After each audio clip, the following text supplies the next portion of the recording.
जय श्री कृष्णा। राधे राधे। पौष मास की कथा को आरंभ करते हुए इस श्रृंखला में हम श्रवण करेंगे अपने पति के विषय में पूर्व वृतांत सुनाने के बाद सुग्री ने अब अपने पूर्व जन्म का इतिहास कहना आरंभ किया। उसी का श्रवण हम कर रहे हैं। महारानी ने कहा, कलिंग उड़ीसा नाम से प्रसिद्ध एक सुंदर देश है। वहाँ श्रीपुर नाम का एक नगर था। उसमें वसुदत्त नाम के एक ब्राह्मण निवास करते थे। वे सदैव सत्य धर्म में तत्पर, वेद देवता, ज्ञानी, तेजस्वी एवं पुण्यवान थे। उनके अनेक पुत्र और पौत्र थे। वह वसुदंत ब्राह्मण की पुत्री थी। मेरी और कोई भी स्वजन बांधव बंधु थे। उस समय मेरे परम बुद्धिमान पिता ने मेरा नाम सुदेवा रखा था। वह सुदेवा मैं सुंदर थी। संसार में दूसरी कोई स्त्री ऐसा नहीं थी जो रूप मेरी समानता कर सके। सुंदर स्वरूप के साथ ही चढ़ता हुआ यौवन पाकर मैं गर्व से उत्तम उन्मत्त हो उठी थी। मेरा मुस्कान मनोहर था। जब उनके सुंदर हाव भाव से युक्त यौवन प्राप्त हुआ तब मेरी माता को दुख हुआ। उन्होंने मेरी पिता से कहा, हे महाभाग, आप इस कन्या का विवाह क्यों नहीं कर देते? अब यह युवा हो चुकी है, इसे किसी योग्य वर को सौंप देना चाहिए। और तब मेरा वासुदत्त ने कहा, हे कल्याणी सुनो, मैं उस वर के साथ उसका विवाह करूंगा जो विवाह के बाद ही मेरे घर में निवास करे, क्योंकि सुदेवा मुझे प्राणों से अधिक प्रिय है।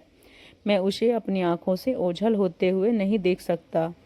इस प्रकार बातचीत करने के बाद दिन संपूर्ण विद्याओं में विशारक्त ऐसे एक कौशिक गोत्र के ब्राह्मण अपने घर में भिक्षा के लिए। उन्होंने वेदों से पूर्ण अध्ययन किया हुआ था। वो बड़े सुंदर और मनोहर थे। उन्हें देखकर मेरे पिता ने पूछा, हे विद्वान, आप कौन हो? आपका नाम, कुल, क्षेत्र, गोत्र, आचार क्या है? इस प्रकार कौशिक वंश में मेरा जन्म हुआ। वेदांगों से पारंगत विद्वान हूँ। मेरा नाम शिव शर्मा है। मेरे पिता अब इस संसार में नहीं रहे। जब शिव शर्मा के इस प्रकार अपना परिचय दिया तब पिता ने शुभ लग्न में उनसे मेरा विवाह करा दिया। अब उनके साथ मैंने अपने पिता के घर पे रहने लगी, लेकिन माता पिता के धन घमंड के कारण मैंने अपनी विवेक शक्ति खो दी थी। मुझे पापनी ने कभी भी अपने स्वामी की सेवा नहीं की। मैं सदैव उनके क्रूर दृष्टि से देखती थी। वास्तव में मुझे कुछ स्त्रियों के संग हो गया था, व्यभिचारिणी स्त्रियों के संग हो गया था, और इस संग दोष के कारण मेरा मन भी वैसा ही भाव आ गया था। जहाँ तहाँ स्वेच्छा पूर्वक घूमती फिरती रहती थी। माता पिता पति भाइयों के हित की चिंता नहीं करती थी। शिव शर्मा के चरित्र और उनके साधुता सब जानते थे, इसलिए मेरे माता पिता इत्यादि सभी लोग मेरे पाप से दुखी रहने लगे। मेरा दुष्कर्म देखकर मेरे पति ने उस घर को छोड़ दिया और वो चले गए। उन्होंने जाने से मेरे पिता को बड़ा दुख हुआ, चिंता हुई, और उन्हें इस प्रकार दुख से व्याकुल देख एक दिन मेरी माता ने पूछा, हे नाथ, आप चिंतित क्यों हो रहे हैं? तब मेरे पिता ने कहा, प्रिय सुनो, हमारे जमाता मेरी पुत्री को त्याग कर चले गए। सुदेवा पाप आचरण करने वाली हो गई है, और वो पंडित और बुद्धिमान थे। वो क्या जानता था कि यह मेरी कन्या सुदेवा ऐसी दुष्ट और कुलनाशिनी निकलेगी। तब उस ब्राह्मण पत्नी ने मेरी माता से कहा, हे नाथ, आज पुत्री के गुण को दोष का ज्ञान हुआ। उस समय आपकी आंखें खुली हैं, लेकिन सच तो यह है कि आपके मोह में, स्नेह में, लाड़ में, प्रेम यह इस प्रकार आचरण करने वाली बन गई। जब मेरी बात सुनिए, संतान जब तक 5 वर्ष का ना हो जाए तब तक उसे लाड़ प्रेम करना चाहिए। उसके बाद सदैव संतान की शिक्षा की ओर ध्यान देना चाहिए, फिर उसका पालन पोषण करना चाहिए। सब बातें संतान की पुष्टि के लिए आवश्यक हैं। साथ में पुत्र के उत्तम गुण और विद्या की ओर भाग लेना चाहिए। पिता की कर्तव्य का यह संतान सद्गुणों शिक्षा देने में कठोर बने।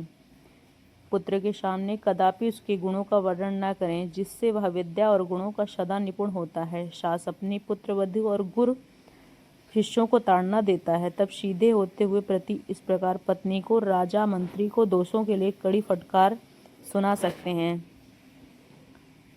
शिव शर्मा उत्तम ब्राह्मण थे। उनके साथ रहने पर भी इस कन्या को अपने घर में निरंकुश बना रखा था। इसी से उत्सुंखल जाने के कारण वह नष्ट हुई है। पुत्र अपने पिता के घर में रहकर जो पाप करती है, उसका फल माता पिता को भोगना ही पड़ता है। जिससे उसका विवाह किया जाए, उस समय घर का पालन पोषण उतना उचित होता है। पति की सेवा करती है, उस कुल की कीर्ति बढ़ाती है और पिता के सुखपूर्वक जीवन व्यतीत करते हैं। ससुराल के रहकर यदि पाप करती है तो उसका फल पति को भोगना पड़ता है। वह सदाचार पूर्वक रहने पर सदा पुत्र के पौत्रों के साथ वृद्धि बुद्धि को प्राप्त होती है। हे प्राणनाथ, पुत्री के उत्तम गुणों को पिता की कीर्ति बढ़ती है, इसलिए दामाद के साथ भी कन्या अपने घर में नहीं रखना चाहिए। इस विषय में एक सुंदर पौराणिक इतिहास आता है जो 28वें द्वापर में आने पर संघटित होने वाला है। इस प्रकार यदुकुल श्रेष्ठ वीरवर उग्रसेन वहां जो घटना घटित होने वाली है उस समय वर्णन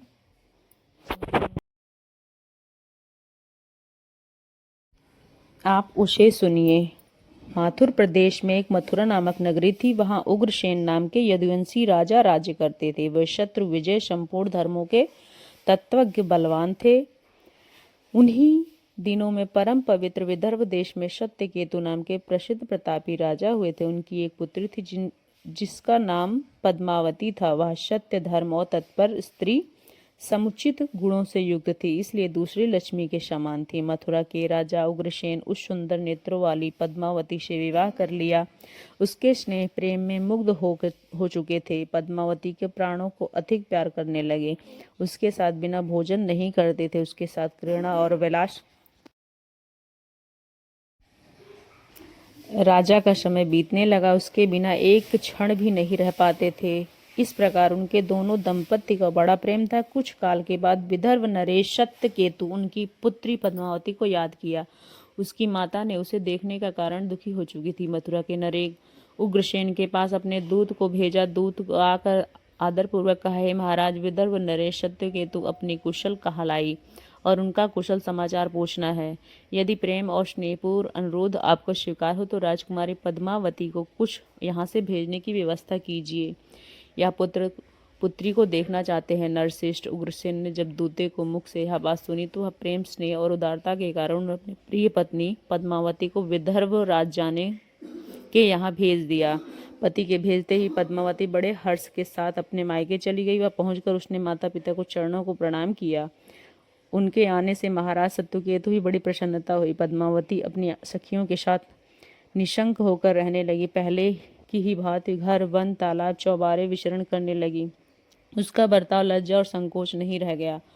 अब एक दिन वह क्या हुआ, पद्मावती एक सुंदर पर्वत से सैर करने के लिए आई थी। वहां उसने तराई के रमणीय वन में देखा जो केले के उद्यान से शोभा पा रहा था। पहाड़ पर फूलों विहार कर रही थी। दूसरी ओर मनोहर रमणीय वनस्थली के बीच स्वच्छ जल से भरा शरवोत्भद्र नामक तालाब बिल उचित चपलता नारी स्वभाव को खेलकूद में मनोवर प्रभाव के ऊपर पड़ा। सखियों के साथ तालाब में उतर पड़ी। हंसती गाती जल में क्रीड़ा करने लगी। आकाश मार्ग से जा रहे विमान में रहा तालाब के ऊपर उसने अपनी दृष्टि विशाल नेत्र सुंदर पद्मावती पर पड़ी जो निर्भय होकर स्नान कर रही थी।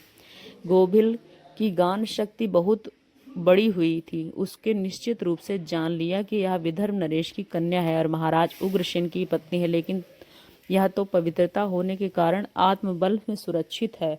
अब पुरुषों के लिए प्राप्त करना कठिन होगा। उग्रसेन महामूर्ख है जो उसे सुंदर पत्नी को मायके भेजा है। यह पतिव्रता नारी पराये पुरुष के लिए दुर्लभ और उधर कामदेव मुझे पीड़ा दे रहा है। इस प्रकार उसके निकट जाऊं तो कैसे, उसका भोग करूं तो कैसे। इसी सोच विचार में पड़े पड़े अपने लिए उपाय ढूंढ निकाला। वह गोभी दैत्य के महाराज उग्रसेन मायामय रूप धारण किया। यह बिल्कुल उग्रसेन जैसा बन गया। वह अंग वही उपंग जैसा बनकर पर्वत शिखर पर उतरा, वैसे ही अशोक वृक्ष की छाया में शिला के ऊपर बैठकर उस मधुर स्वर में संगीत छेड़ दिया। वह गीत संपूर्ण विश्व को मोहित करने वाला था। हे सखियों के मध्य बैठी सुंदर पद्मावती भी ने सुना। वह सोचने लगी, आखिर यह कौन है? इतना सुंदर राजकुमारी के मन में देखने की उत्कंठा हुई। उसने सखियों के साथ जाकर देखा तो उज्जवल शिलाखंड के ऊपर बैठा हुआ पुरुष गा रहा था। वह महाराज उग्रसेन जैसा ही जान पड़ता था। वास्तव में तो वह राजा के वेश में नीच दानव गो भी था। पद्मावती विचार करने लगी, मेरा धर्म परायण पति मथुरा नरेश अपना राज्य छोड़कर इतनी दूर कब और कैसे आ गए? जब वह इस प्रकार सोच रही थी तभी उस पापी के स्वयं पुकारा, हे प्रिय आओ, देवी तुम्हारे बिना मैं नहीं जा सकता। तुम अलग रहकर मेरे लिए यह जीवन पर भार वाहन करना असंभव हो गया। तुम्हारे स्नेह में मुझे बांध लिया है। इस प्रकार कहने पर वह लज्जित सी हो गई। सामने पद्मावती हाथ पकड़कर एकांत स्थल पर ले गया। वहां अपनी इच्छा के अनुसार उसके साथ संग किया।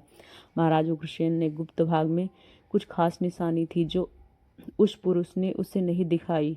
वह देखकर सुंदरी पद्मावती के मन में प्रतिसंदेह उत्पन्न हुआ, लेकिन उसका हृदय घटना में बहुत दुखी हुआ। वह क्रोध आ गई। वह नीच दानव गोभी से कहा, हे नीच, जल्दी बता तू कौन है? इस प्रकार वह श्राप देने पर उद्धत हो गई। उसके कहा, दुरात्मन, तूने मेरे पति के रूप में आकर मेरे साथ छल किया, शरीर से अपवित्र करके उत्तम पवित्रता को नाश किया है। जा, तू मेरा भी प्रभाव देख ले। मैं तुझे अत्यंत कठोर श्राप दूंगी। उससे बात सुनकर गोभी ने कहा, पतिव्रता स्त्री भगवान श्री विष्णु के उत्तम ब्राह्मण से भय से तो समस्त राक्षस दानव दूर भागते हैं। जहाँ दानव धर्म के अनुसार रानी पद्मावती ने उसने श्राप देना आरंभ किया, वह हम सुनेंगे मार्गशीर्ष मास की अगली श्रृंखला में।